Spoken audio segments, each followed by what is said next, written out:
Nos últimos dias, o Supremo Tribunal Federal tomou decisões que afetam diretamente o Congresso Nacional. Estamos falando muito sobre isso aqui na CNN Brasil. No domingo, por exemplo, o ministro Gilmar Mendes, decano da Corte, determinou que os benefícios destinados a garantir uma renda mínima aos brasileiros fossem excluídos do teto de gastos. E ontem, a Corte decidiu derrubar o chamado orçamento secreto, que vinha sendo aí alvo de críticas pela falta de transparência e por beneficiar somente alguns parlamentares. Mas qual que é o impacto, portanto, dessas decisões do STF no Congresso? Esse é o tema do painel que começa nesse momento. Nós convidamos também o advogado criminalista Fábio Tofik Simantobi, conselheiro do Instituto de Defesa do Direito de Defesa, e a Dilson Dalari, professor titular de Direito Administrativo da PUC de São Paulo, e também a advogada Samantha Meyer, professora de Direito Constitucional. Doutores, obrigada por conversar com a gente. Espero que tenha falado o nome dos senhores corretamente. Se eu falei errado, por favor, me corrijam. Quero começar com a doutora Samantha para a gente entender um pouco esse processo. Na sua avaliação, doutora, com a decisão de Gilmar Mendes, o STF acaba autorizando o furo no teto de gastos? Bom, boa tarde a todos, boa tarde, Fábio, professora Dilson, Muriel. Eu entendo que sim, né? A gente já vem ao longo dos anos com o ativismo judicial do Supremo. O que é o ativismo judicial? É quando o Poder Judiciário entra na seara dos outros poderes, do Legislativo e do Executivo. Ao estabelecer que o mínimo existencial está fora do teto de gastos, ele está legislando. E o argumento que se dá é do mínimo existencial. Mas esse argumento do mínimo existencial significa que o indivíduo não pode ficar sem os seus direitos básicos, educação, saúde, alimentação, moradia. Então, esse furo no teto de gastos vai ser muito maior. Então, qualquer verba para educação, para saúde, para moradia, vai furar o teto de gastos. E eu acho que aí há uma certa confusão, porque respeitar o teto de gastos não significa negar direitos sociais à população. Significa que os gastos devem ser feitos com responsabilidade. Nós tivemos um período de exceção, digamos assim, por causa da pandemia, mas agora a gente tem que colocar as contas, né, no lugar correto. E o judiciário, ao fazer isso, qual a mensagem que ele dá? Que hoje se pode governar o executivo e o judiciário sem precisar do Congresso Nacional, porque o que o executivo perder no legislativo, o que ele vai fazer? Ele vai judicializar, ele tira a discussão que tem que ocorrer no âmbito do Congresso para o Poder Judiciário. Aí o judiciário dá uma decisão como essa e o Congresso fica de mãos atadas. E isso não é um Estado democrático de direito. O Estado democrático de direito é aquele em que a gente obedece às leis. E as leis são feitas pelo Congresso Nacional, não pelo Poder Judiciário, até porque aí a gente tem um déficit de legitimidade. Os ministros do Supremo não são eleitos pelo povo. Quem é eleito pelo povo é o Congresso e essa é uma função do Congresso. Doutor Fábio, na sua avaliação, o STF autoriza com a decisão de Gilmar Mendes o furo no teto de gastos? Olha, eu tenho uma visão um pouco diferente da Samantha, a quem eu aproveito para cumprimentar a todos, e é uma satisfação estar aqui. Eu tenho uma visão um pouco diferente, primeiro em relação à alegação de que há um ativismo do judiciário. Algumas expressões, elas acabam ficando um pouco, com o perdão da expressão, um pouco vulgarizadas. E o ativismo do judiciário é uma delas. Hoje, qualquer decisão que o judiciário dá e que desagrade a mim, eu chamo de ativismo judicial. Ativismo judicial é algo que nós podemos até discutir, o que seja, quais são os limites, mas o fato é que o Supremo Tribunal Federal, em qualquer democracia, e num Estado democrático de direito, ele tem uma função muito importante, que é a de resguardar os direitos, que é a de interpretar a Constituição Federal, que é uma Constituição Federal que traz inúmeras disciplinas, inúmeros direitos. E se nós não tivermos um Supremo Tribunal Federal para garantir o direito das minorias, eu digo o contrário. Aí sim o Executivo e o país fica refém da vontade das maiorias. Para que serve o Judiciário? Para que serve o Supremo Tribunal Federal? Serve justamente para garantir direitos, para garantir que aqueles que não têm uma representação suficiente politicamente ou no Congresso Nacional possam ter seus direitos resguardados e defendidos, não é? É claro que nós podemos entrar numa discussão se esta decisão específica do ministro Gilmar Mendes está tecnicamente correta ou tecnicamente incorreta, se é a melhor decisão, mas que competia o judiciário. E até porque, vejam, o judiciário é o único poder da República que só decide por provocação. O Congresso Nacional decide por vontade própria. O presidente da República, idem. O judiciário, não.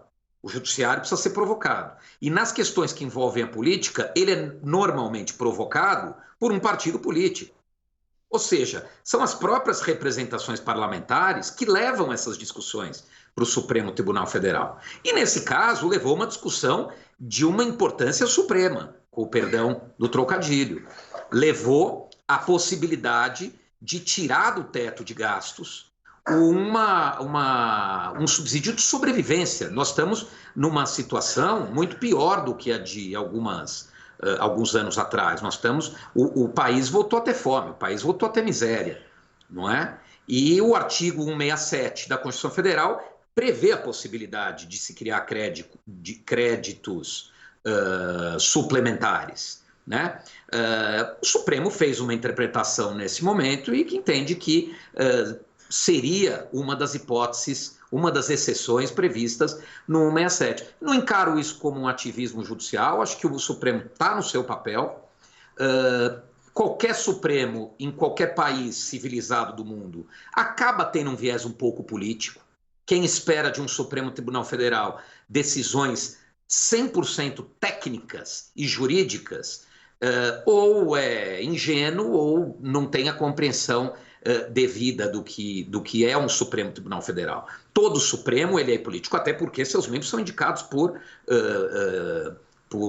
são colocados lá por indicação política. É assim no Brasil, nos Estados Unidos, em todas as democracias modernas. Então, eu não acho que há nada fora do normal. Acho que, pelo contrário, eu acho que nós voltamos a ver a harmonia entre os três poderes funcionando. Porque, óbvio que o conflito ele faz parte da vida republicana. Ele faz parte da vida democrática. Os poderes vivem em conflitos, mas conflitos saudáveis. E sempre quando dois entram em conflito, é o terceiro que deve vir tentar solucionar esse conflito. Então, me parece que nós estamos dentro de uma normalidade democrática e numa normalidade institucional. Professor Adilson, na sua avaliação, com a decisão de Gilmar Mendes com relação à renda mínima básica, o Gilmar Mendes, o ministro, acabou autorizando o furo no teto de gastos? Qual que é a sua avaliação, professor? Olha, eu sou um pouco antigo, né? Eu não sou muito adepto desse novo normal. Eu ainda acho, eu sou do tempo em que a Constituição era a lei suprema e ela tinha que ser observada. Quer dizer, a função principal do Supremo Tribunal Federal, ao longo dos meus 60 anos de vida jurídica, né, inclusive como professor de Direito Financeiro, a função do Supremo Tribunal Federal é interpretar a lei e a Constituição, não reescrever. Então, nesse caso, nessa especial a atitude sobre o problema do teto de gastos, o que houve foi uma criação de algo que não existe na legislação, nem na Constituição, nem na Lei 4.320, que rege a matéria. A Lei 4.320 é de 1964. A soberania da Constituição é um pouquinho mais antiga, é de 1215, na edição da Magna Carta da Inglaterra. Ou seja, o que nós temos hoje, o que nós estamos vendo hoje, é uma atitude completamente conflitante com relação àquilo que foi o normal na civilização ocidental desde 1215 e o que era observado desde 1964 pela legislação que cuida de orçamento público. Mais que isso, A matéria sobre processo legislativo orçamentário é matéria puramente constitucional. O texto original da Constituição, de 88, era muito bom e ele foi sendo deteriorado ao longo do tempo por meio de PECs, de emendas constitucionais. E agora ela está chegando num coroamento, quer dizer, nós temos emenda constitucional para valer o que for a vontade da maioria dominante no momento. Vale tudo. As pautas, os limites constitucionais estão completamente perdidos. Essa exclusão do limite tem como justificativa, porque, pelo que eu pude ver, é que o Executivo poderia se valer de um chamado crédito extraordinário. Ora, crédito extraordinário só é possível de ser lançado mão quando se trata de algum evento imprevisível. Por exemplo, um caso de calamidade pública. Eu trabalhei em calamidade pública em 1967, na catástrofe de Caraguatatuba. Enfim, houve uma catástrofe, uma avalanche que caiu sobre a cidade. Obviamente, não havia previsão orçamentária para cuidar dos efeitos, dos danos tal da catástrofe. Então, era um evento imprevisível e, portanto, se justificou lançar mão de crédito extraordinário. Eu não vejo nenhuma situação no presente momento para que justifique, vamos dizer, um tratamento absolutamente ortodoxo com relação à disciplina do orçamento público. Professora Samantha, tanto no teto de gastos quanto na questão do orçamento secreto, o STF foi provocado e respondeu. Na sua avaliação, o que o STF deveria ter feito nesses dois casos? Bom, o Poder Judiciário ele só vai atuar quando provocado. Na questão do orçamento secreto, eu entendo que o orçamento secreto é inconstitucional, porque a regra da Constituição é a publicidade, é a transparência, não é? O próprio artigo, o caput do artigo 37, coloca como um dos princípios da administração pública a publicidade e a transparência. Nessa questão do teto de gastos, a gente não pode esquecer que o teto de gastos também é uma norma constitucional. E como bem colocou o professor Adilson Dall'Ari, o mínimo existencial não está previsto expressamente na Constituição. Na verdade, ele é uma construção da jurisprudência do STF, inspirado no Tribunal Alemão, que primeiramente veio com uma teoria da reserva do possível, que não podiam ter gastos para realizar os direitos sociais, porque havia uma limitação orçamentária. Depois mudou-se para o mínimo existencial, que o Estado não podia se furtar a oferecer os direitos sociais previstos no texto constitucional, mas aqui em nenhum momento está se falando do Estado não prestar assistência aos necessitados. O que a gente está discutindo aqui é a forma. Eu posso prestar assistência para os necessitados sem alterar o teto de gastos. Tem que haver um planejamento, ou seja, é possível acessar o teto, respeitar o teto de gastos e dar assistência aos necessitados. Eu acho que essa brecha sobre o argumento que o ministro Gilmar Mendes usa não vai ficar apenas válido para a questão do Bolsa Família. Qualquer gasto relativo a direitos sociais vai entrar aí. Aí a gente acabou com o teto de gastos. O que também me causa estranheza, eu sei que é uma prática do STF, é que isso tenha sido dado monocraticamente. Não é? A gente sabe que inconstitucionalidade tem que ser apreciada por força do próprio artigo 97 da Constituição, pela maioria absoluta do tribunal, mas como o tribunal está entrando em recesso, é uma decisão monocrática que vai ter que ser confirmada aí quando o Supremo voltar em 2 de fevereiro. Mas é algo que realmente esvazia o poder legislativo, não é? E a gente acaba tendo um Estado democrático judicial. Eu sei que o controle de constitucionalidade é político e jurídico, mas hoje, com todo respeito aos ministros do STF, eu acho que o STF atua como um partido político, e um partido político dos mais fortes nessa democracia. Doutor Fábio, na sua avaliação, depois de ouvir então o que a professora Samantha falou, você acredita que o STF tem atuado como um partido político nesse caso? Bom, em primeiro lugar, é extremamente difícil para mim divergir de juristas tão respeitados como a doutora Samantha e como o doutor Adilson Dall'Ari. e que são muito mais conhecedores do tema do que eu, que sou praticamente um rábula criminalista. Agora, não apoiar. Quando o professor Adilson cita a possibilidade de que essa decisão do Supremo fosse implementada em caso de calamidade, em caso de emergência, eu fico pensando se nós não estamos numa situação de calamidade, numa situação de emergência. Nós voltamos, eu tenho certeza que nenhum de nós quatro aqui nunca passou fome, né? Tinha um advogado criminalista, antigo advogado criminalista, e ele dizia às vezes no júri o seguinte: nós nunca sentimos fome, nós, no máximo, aquela vontade de comer que a gente sente é apetite. A fome é o apetite sem esperança. Ele dizia isso no tribunal do júri.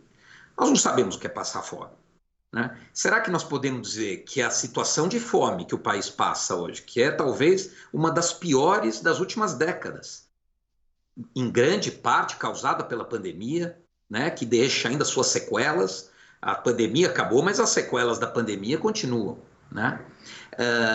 Então, eu acho que nós podemos até criticar, dizer que é um partido político, interpretar o artigo 167 para dizer que neste momento este gasto é um gasto essencial e que não pode estar cobertado pelo teto, não me parece um pouco de exagero, me parece um pouco até de injustiça com o Supremo, que tem a ingrata posição de ter que decidir.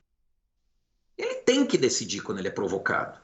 E muitas vezes ele tem que interpretar. E óbvio que a interpretação das normas constitucionais não é uma atividade automática, senão nós pedíamos para uma máquina fazer. Ela é uma atividade humana, e como toda atividade humana, ela envolve fatores políticos, fatores circunstanciais, não é?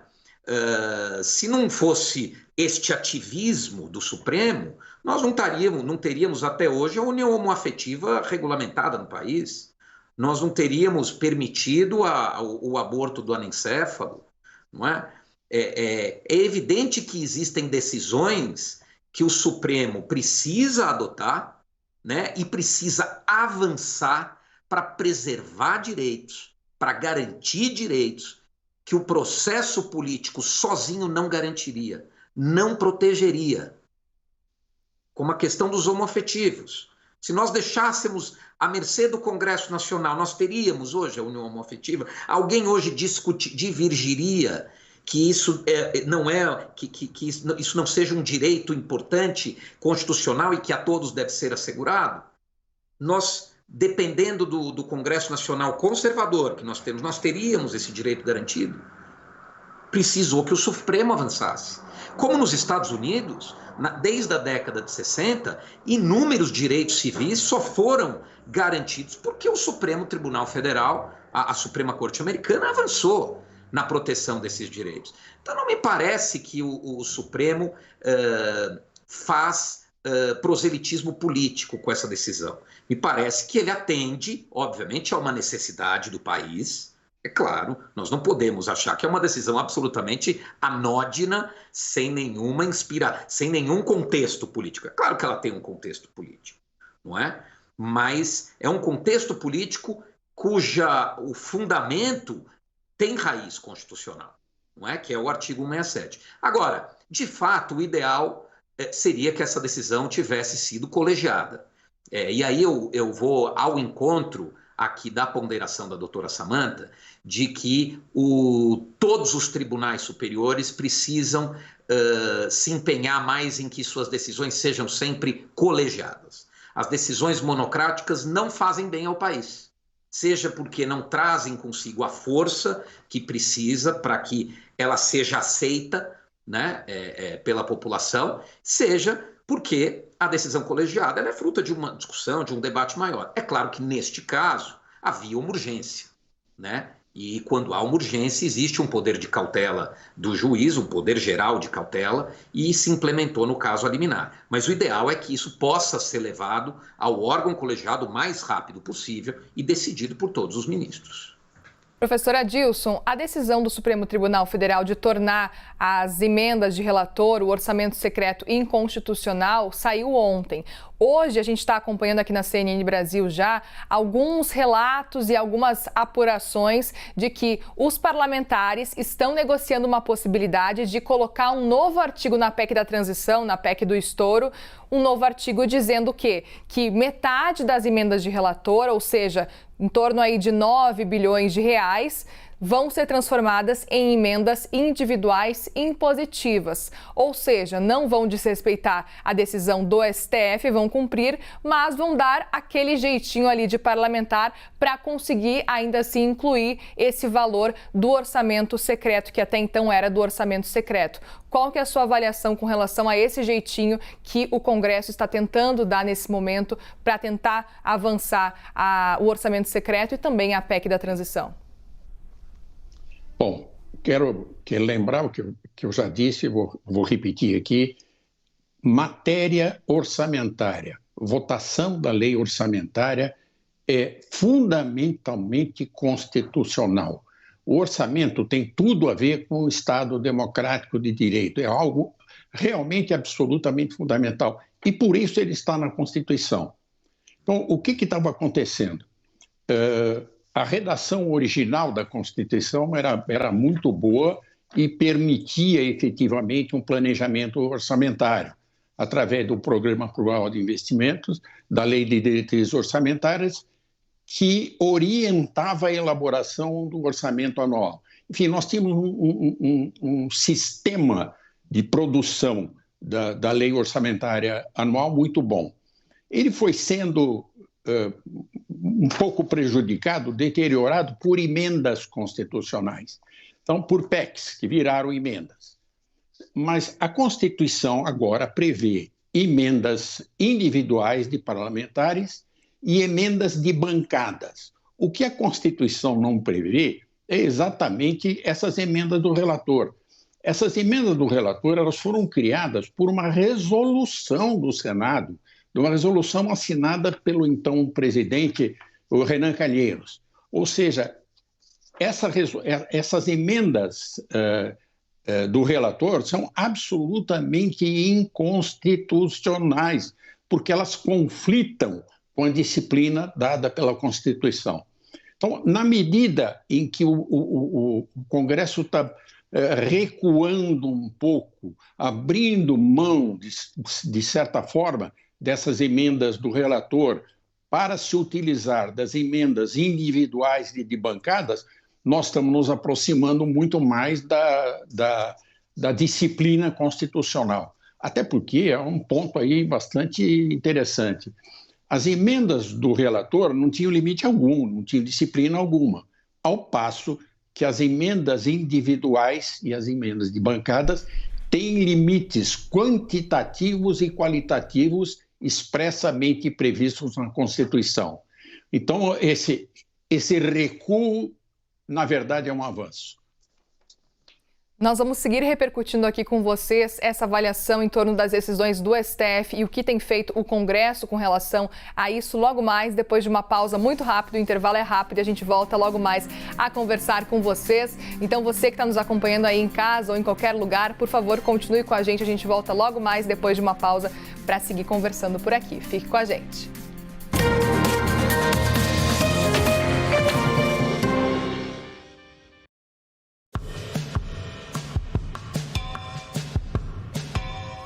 Você que já conhece, já confia no trabalho do SESC e do SENAC. Mas você já pensou no quanto ele contribui para o Rio de Janeiro? Por um motivo muito simples, né? Porque são 66 unidades, isso só as fixas, tá? Porque tem mais 15 imóveis que ficam percorrendo o estado inteiro e acabam dando uma capilaridade muito grande, né? Para aquelas entregas que são principalmente voltadas para quem está em situação de vulnerabilidade social. E o SESC disponibiliza também o Saúde da Mulher. O que eles fazem? Rastreiam o câncer no colo do útero. Tem outras iniciativas super importantes, por exemplo, de combate à fome, o Mesa Brasil, e também incentivo à cultura através dos editais. E quando a gente fala do SENAC, a gente está falando de uma entidade que investe muito na inclusão, principalmente com capacitação para o mercado de trabalho, Portal do Futuro e também os cursos de tecnologia que são de graça. Inovação, realização e transformação. SESC SENAC. Ninguém faz o que a gente faz.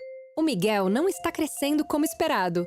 e precisa recuperar seu crescimento. E o desenvolvimento cerebral também é importante. Novo Acenda da Nestlé, com nutrientes que ajudam no crescimento ideal e desenvolvimento cerebral, para que ele possa fazer isso, isso, isso e isso. A nutrição ajuda no crescimento ideal e desenvolvimento cerebral. Novo Acenda da Nestlé. O que é sucesso para você? É passar mais tempo com a sua família? Um carro novo?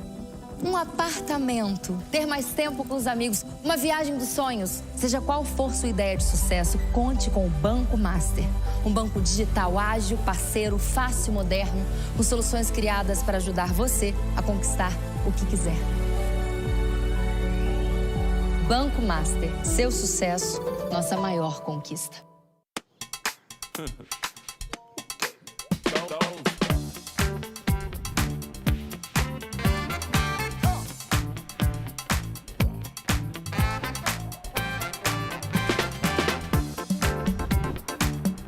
8 horas diárias de programação ao vivo, podcasts, streaming, muito conteúdo para se informar e entreter e muitos produtos para o seu negócio e para facilitar a sua vida. UOL, um universo de possibilidades. Só o mar. Relaxa, diverte, encanta. Só o mar. Só MSC. MSC Cruzeiros, um mundo de descobertas.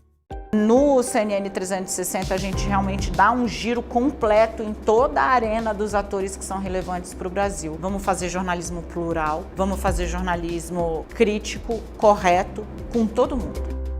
Esse é o CNN 360, de segunda a sexta-feira. CNN 360. Apoio. Cartões Santander. Aproveite a anuidade zero por 6 meses.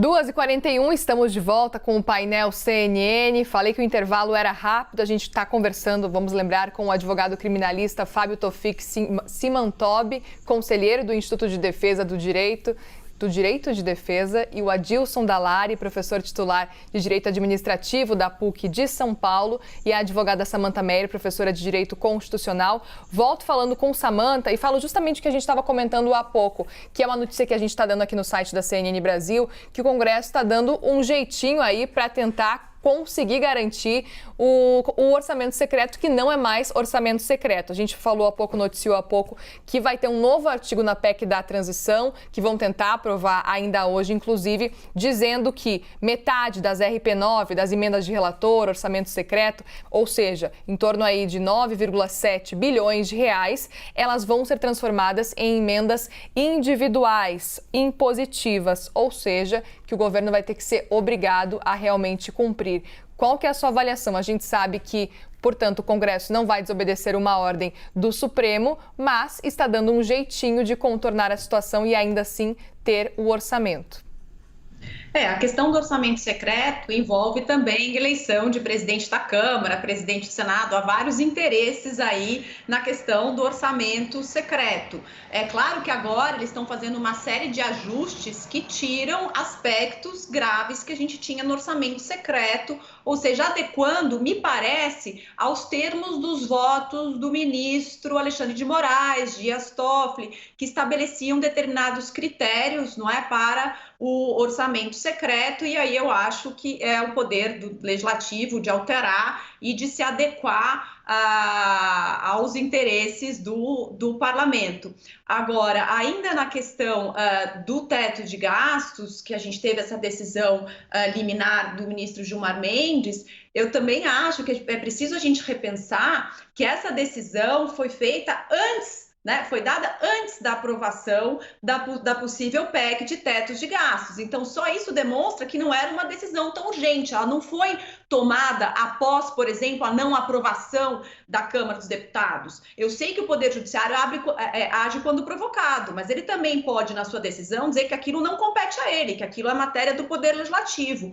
Ou o time para se dar essa decisão é que eu acho que representa um cunho eminentemente político, mais do tom da decisão, do que realmente a proteção de direitos fundamentais, porque talvez com a aprovação da PEC, essa decisão não seria nem necessária, porque seria, com a PEC, né, do estouro, como ela é denominada, teria se garantido os direitos a Bolsa Família, educação, enfim, né? Então eu acho que isso demonstra muito mais uma questão política, né, no jogo de interesses entre legislativo, executivo e judiciário, do que efetivamente a proteção dos direitos sociais. Porque a gente também tem que relembrar que muito antes do teto de gastos, né, ser implementado, a gente não tinha a garantia do mínimo existencial. Existiam filas nos hospitais, a educação estava péssima, ou seja, a ausência de recursos na área dos direitos sociais não foi culpa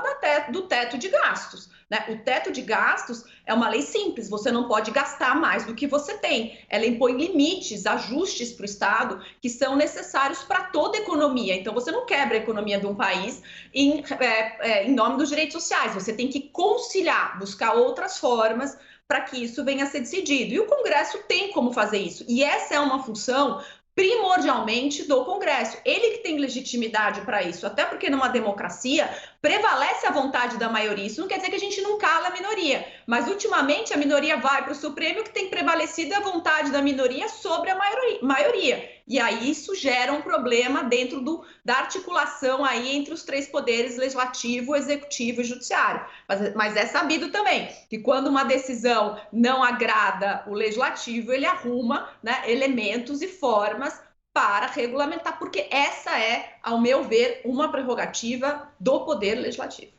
Doutor Fábio, eu quero passar esse mesmo questionamento para o senhor, porque a gente está acompanhando essa situação também lá no Congresso, essa articulação para colocar as emendas de relator, que não vão ser chamadas mais de emendas de relator, mas pelo menos a metade desse valor destinado para o orçamento secreto, agora para transformar em emendas individuais e impositivas. Qual que é a sua avaliação desse jeitinho que o Congresso está dando, vai tentar pelo menos aprovar, para conseguir ter esse valor que é expressivo das emendas de relator ainda válido?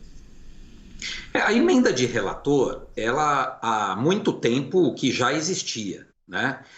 O relator do orçamento, ele tinha essa atribuição. Nós podemos discutir até se isso é constitucional ou não é constitucional, mas de certa forma estava acomodada essa institucionalizada, digamos, essa possibilidade do relator do orçamento criar essas emendas. O que descambou completamente de um ano e meio para cá foi a natureza. Primeiro que a quantidade, né, o valor que passou a ser incluído nessa emenda do relator e o caráter secreto, quer dizer, a falta absoluta de transparência com que esse gasto público era feito. Então, veja que a gente discute muito do Poder Judiciário se imiscuindo no Poder Legislativo e no Poder Executivo, mas é uma forma do Poder Legislativo se imiscuir no Poder Executivo de uma forma extremamente agressiva, né? O Executivo é que deve, a rigor, cuidar do orçamento do país, administrar o orçamento, distribuir os recursos públicos de acordo com as políticas que são adotadas. De repente, nós temos o Congresso Nacional cuidando disso, nós não somos um regime parlamentarista, nós temos um Congresso Nacional cuidando disso e de forma secreta. A palavra secreta, ela é absolutamente antítese de um Estado democrático de direito. Quando a gente ouve o termo secreto, algo está errado, né? E quando a gente ouve o termo secreto na seara do gasto público, aí as coisas estão mais erradas ainda. Então, me parece que o que fez o Supremo tomar a decisão que tomou ontem é de uma provocação muito mais forte do Executivo, que até hoje estava... Quer dizer, o Executivo que ainda não assumiu, né, mas que vai assumir, e que até hoje estava meio que condescendendo com esta prática. Esta que é a verdade. Havia ali um pacto tácito entre o Poder Executivo e o Legislativo de que essa prática funcionava. Existia na cabeça do governo Bolsonaro a ideia de menos Brasília e mais Brasil. Então, era um pouco um princípio do governo Bolsonaro deixar que os estados, né, descentralizar o gasto público. Até porque isso tira do colo do presidente da República uma série de responsabilidades, né? E há uma postura diferente. Esse governo já veio, isso era dito já na campanha eleitoral, ele não vai aceitar o orçamento secreto. E me parece que essa decisão do Supremo ela já é fruto de uma pressão do próximo governo em cima do Supremo de que esta prática não pode mais perdurar. Ok. Agora, professora Adilson, a gente ouviu há pouco o Dr. Fábio falando sobre decisões monocráticas. Ele deu, inclusive, a opinião dele, a avaliação dele com relação a essas decisões. Gostaria de ouvir também a sua avaliação e saber se, na sua avaliação, as decisões monocráticas deveriam ser exceção ou regra. Bom, eu gostei muito de ouvir essa opinião do Fábio e com a concordância da Samantha. Pelo menos temos um ponto de convergência, que é a necessidade de termos decisões colegiadas. A Constituição Federal, quando ela cuida da distribuição de competências, ela não atribui competências a este ou aquele ministro, ela atribui competências ao tribunal, ao colegiado. Então, o normal é a decisão colegiada. A exceção em situações de emergência, em caso de necessidade, seria a decisão monocrática. Mas eu espero, portanto, que haja uma consciência de que os tribunais precisam funcionar como tal, como colegiado. Eu acho que se nós tivéssemos esse espírito colegiado, nós teríamos menos divergências, menos situações controvertidas, como essa que está havendo agora com relação ao orçamento. Se as decisões fossem colegiadas, eu tenho a impressão que nós poderíamos chegar num equilíbrio muito mais estável e muito mais de acordo com a Constituição. Então, me permita uma pequena observação aqui. Administrar é escolher prioridades. Os recursos públicos são sempre menores do que as necessidades ou conveniências a serem atendidas. Então, em princípio, o orçamento não tem coisas inúteis, não tem algo que dele não precisasse constar. Tudo que se tem no orçamento corresponde a uma necessidade pública, a um interesse público a ser atendido. E portanto, para mim não faz nenhum sentido essa questão de colocar alguma coisa fora do teto de gastos. Ora, o orçamento existe para que, dentro da possibilidade do erário, sejam atendidas as questões de maior prioridade. Senão, daqui a pouco, nós vamos colocar também fora do teto de gastos problemas de saúde. Ninguém vai dizer que a saúde é desimportante. Nós vamos colocar fora do teto de gastos a segurança pública, porque ninguém vai dizer que a segurança pública é supérflua. Então, resumindo, o orçamento existe exatamente para conformar as necessidades a serem atendidas às disponibilidades de recursos da administração pública.